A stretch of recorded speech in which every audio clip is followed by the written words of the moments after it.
Autre grand point de l'actualité, la demande du Conatel adressée au directeur général de Radio Méga, Alex Saint-Surin, exigeant l'arrêt de la diffusion de l'émission Boucanté la parole, suscite de nombreuses réactions parmi les journalistes et les associations de presse. Selon le Conatel, l'émission servirait de tribune à des bandits pour propager des messages de haine, une pratique qui violerait les lois haïtiennes encadrant le secteur des télécommunications.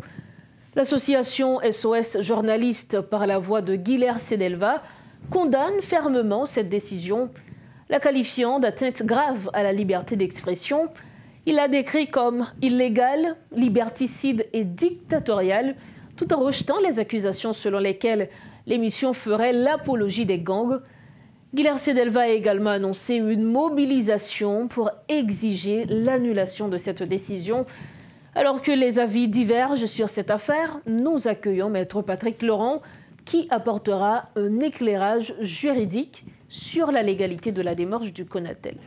Bonsoir, merci infiniment d'être avec nous. Merci et merci de l'invitation. C'est un plaisir de répondre à cette invitation et nous disons bonsoir et bonjour à tous les téléspectateurs et téléspectatrices de Télévision Métropole. Alors, dans une lettre datée du 22 novembre, le Conatel ordonne la suspension de l'émission Boucanté la parole, une émission qui est diffusée sur Radio Méga et animée par le journaliste Guerrier Henry. Pour cause, Patrick Laurent, des chefs de gang notoires tels que Barbecue, Gros Loi, ont bénéficié d'heures d'antenne assez relativement longues dans cette émission pour diffuser des messages de terreur et de haine à l'encontre de la société. Le Conatel évoque les articles 130 et 135 du décret du 12 octobre 1977 pour justement justifier cette suspension. Que disent ces articles? Alors, quand on parle de Conatel, il faudrait voir que c'est l'organe régulateur. Quand on parle d'organe régulateur, c'est dans ce secteur, c'est l'organe qui donne le ton et qui surveille l'application de la loi. Il faut dire aussi la télécommunication, radio, télévision et même la presse écrite, c'est le monopole de l'État. Donc, c'est par concession, l'État donne à Métropole, à Caraïbes, à Méga, l'accès d'utiliser des fréquences et de travailler dans le domaine de la télécommunication. Et comme organe régulateur, l'État a pour mission aussi de veiller au strict respect de l'application de la loi. Et maintenant, il faut que cette application de la loi ne vienne pas en contre-courant de la liberté de la presse. Donc, la question doit se poser quelle est la frontière qui existe entre la liberté de la presse et le respect de la loi. Mis à part, hormis même le texte évoqué par Conatel, est-ce vrai? Est-ce que Conatel a raison ou pas? Mais on va maintenant au niveau de la Constitution. L'article 28-1, 28-2 de la Constitution parle de la liberté d'expression. C'est comme si c'était un thermomètre même pour savoir si la démocratie marche dans un pays. Mais la limite de la liberté d'expression, la Constitution, l'article 28-3, parle de délit de presse. Tout délit de presse, ainsi que les abus du droit d'expression, relèvent du code pénal. Si on continue l'analyse juridique, le dernier texte en date qui régit la presse, qui parle de délit de presse, c'est le décret de 1986. Le décret du 31 juillet 1986 sur la presse et la répression de délits de presse. Et dans son article 16, disons 18, quand on parle de délit de presse, il y a délit de presse lorsqu'un texte imprimé ou une émission de radio ou de télévision porte atteinte aux bonnes mœurs et à l'ordre public. Donc, dans ce cas précis, Maître Patrick Laurent, est-ce que le fait de recevoir, disons, est-ce que la suspension du Conatel, c'est pour vous une atteinte à la liberté d'expression? Ça pourrait être interprété comme une atteinte à la liberté d'expression si et seulement si l'émission reprochée, dans le contenu de l'émission reprochée, ne porte pas atteinte aux bonnes mœurs et à l'ordre public. Donc voici à l'aune qu'on devrait mesurer tout cela. Parce que nous sommes aussi dans une situation spéciale, d'état d'urgence. Est-ce que dans les mesures restrictives de liberté, dans le cadre de l'état d'urgence, est-ce que l'État haïtien a énuméré qu'il pourrait intervenir dans le cadre d'une émission? Alors, ce que l'auditoire de Métropole, Métro News doit retenir, le monopole de la télécommunication, c'est l'État. L'organe régulateur, c'est Conatel, qui doit surveiller comment ça se passe et intervenir quand il y a des dérives. Et pour la liberté de la presse n'est pas une licence.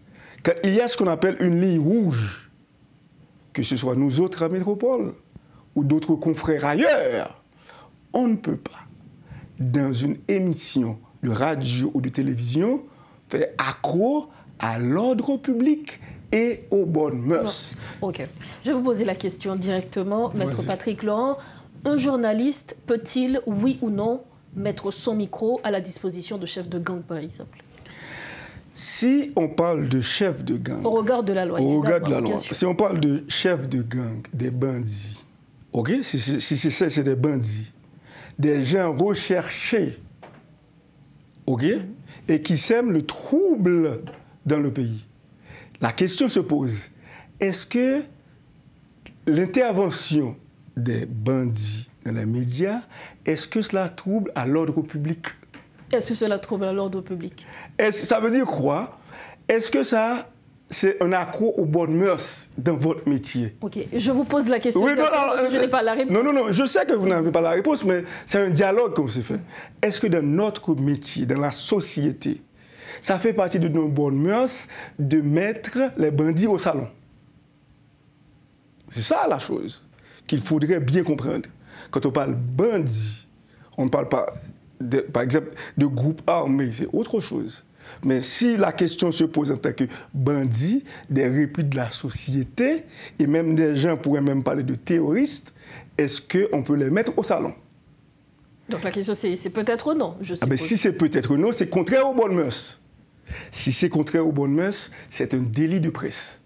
Et s'il s'agit d'un délit de presse, l'autorité, l'État, peut avoir deux options. L'État, par l'intermédiaire de l'organe régulateur, peut demander, par exemple, aux médias, un avertissement. Ce n'est pas normal de donner la parole à des gens qui font tant de mal à la société. Si on le voit comme ça, parce que c'est contraire à l'ordre public, ça pourrait troubler l'ordre public. Ou bien si c'est contraire aux bonnes mœurs. Mais maintenant, si dans notre société, et ça ne dérange pas les gens, que tout le monde peut prendre la parole, quel que soit le statut de la personne au niveau de la société, ça veut dire que dans notre société, on n'a pas de problème pour donner le micro à n'importe quelle personne, ça c'est autre chose. Ok, puisque vous connaissez la société haïtienne, donc restons justement dans ce cas de figure. Des chefs de gang qui ont bénéficié d'heures largement sur une station de radio pour diffuser des messages de haine et des messages, on va dire, des messages de haine, disons, selon justement la lettre du Conatel. Maintenant, dans ce cas précis, est-ce que ça constitue un délit? Est-ce que la suspension... Comment est-ce que vous interprétez la suspension de cette émission par le Conatel? Il y a deux choses. Si le journaliste donne son micro à un individu quelconque pour des messages de haine, pour soulever la population, ou bien pour annoncer le chronique d'une mort annoncée, par exemple, des massacres, des guerres civiles. Ça, c'est l'incitation à la violence, c'est contraire à l'ordre public et contraire aux bonnes mœurs. Et la Constitution, article 28-3, nous renvoie au Code pénal, donc au texte répressif. Le décret de 86 parle de délit de presse quand il y a un accroc aux bonnes mœurs et à l'ordre public. Et quel que soit le média, quel que soit le journaliste qui exerce son métier conformément à la loi, la liberté de la presse est sacrée, doit se poser cette question. Ce que je fais, ce que je suis en train de faire, est-ce contraire aux mœurs, aux bonnes mœurs? Est-ce contraire à l'ordre public? Donc à ce moment-là, si Konatel estime que cette émission, ou bien le contenu d'une émission, parce qu'au fond, est-ce que c'est l'émission dans son ensemble, quelle que soit l'émission, quel que soit le jour où l'émission est diffusée, c'est une émission qui est basée, qui est conçue pour soulever, pour présenter des discours de haine. À ce moment-là, la Konatel pourrait intervenir pour suspendre l'émission.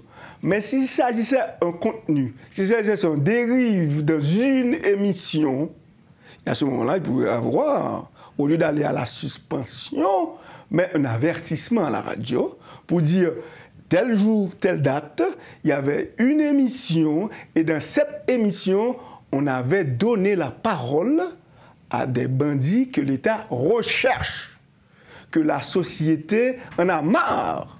Dans ce cas-ci, ceci est contraire à l'ordre public et aux bonnes mœurs. OK. Bon, maintenant, si le média estime que cette décision serait entachée d'illégalité, eh bien, le média, puisque nous sommes dans une société, dans un État, entre guillemets, de droit, a droit maintenant de, si on va prioriser l'aspect juridique, une procédure judiciaire peut maintenant attaquer cette décision en illégalité. Donc, si l'on comprend bien, la première étape, ce serait de donner un avertissement aux médias. Bon, alors, j'aurais pu dire et m'exprimer ainsi, parce qu'au fond, si c'est dans une émission, par exemple, nous sommes à Metro News, aujourd'hui, 25 novembre, et qui, par exemple, si Konatel estimerait que notre intervention laissait à désirer traverse la ligne rouge, les bonnes mœurs et l'ordre public. Mais la première démarche ne serait pas de demander à la direction de suspendre véritablement Metro News. Ce serait un avertissement, parce que pour dire, dans l'état actuel des choses, dans l'état actuel, l'État haïtien fait face à des actes de banditisme.